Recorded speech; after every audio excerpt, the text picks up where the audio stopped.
So in this tutorial, I'm going to show you how to find the 6 trigonometric ratios of other acute angles, and we're going to be approximating using the graphing calculator. So if you don't already have your graphing calculator out, now's a great time to pause the video and grab your graphing calculator. And now you can unpause. Super. So I would like to show you some of the functionality that is associated with the graphing calculator. First thing that I want to show you is in the mode menu.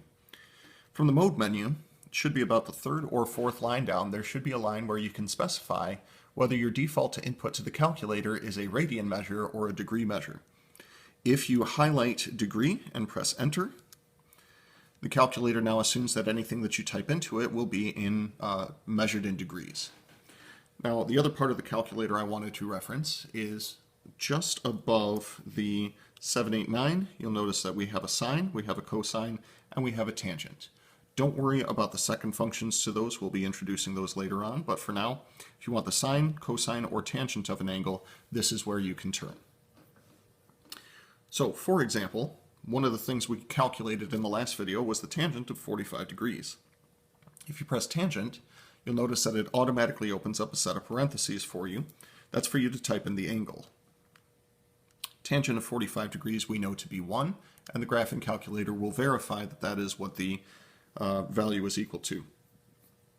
Whereas if we wanted something like the sine of 60 degrees, we know this better to be the square root of 3 over 2. Unfortunately, the calculator isn't capable of putting that into a fraction for us. Rather, it'll just give us a decimal approximation.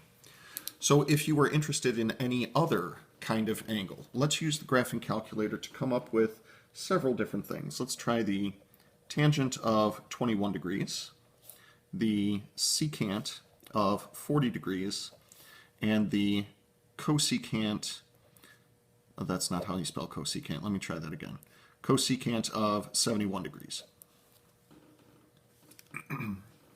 So using the calculator to approximate, the tangent of 21 degrees we can type in exactly as is.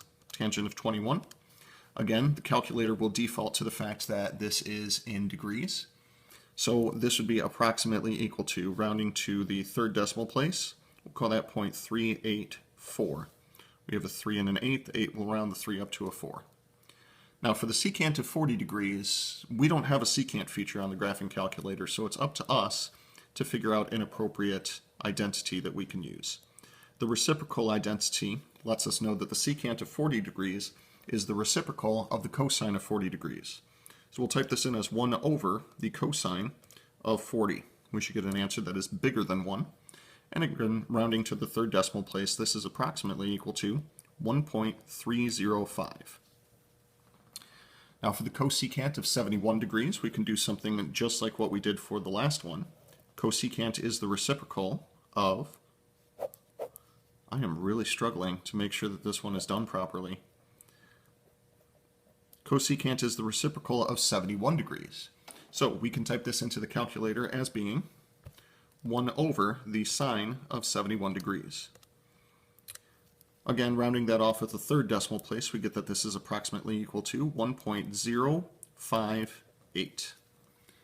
Now, if you're having other difficulties using the graphing calculator, do reach out to me and I can help you out. Or if you have another kind of calculator, please let me know about that as well.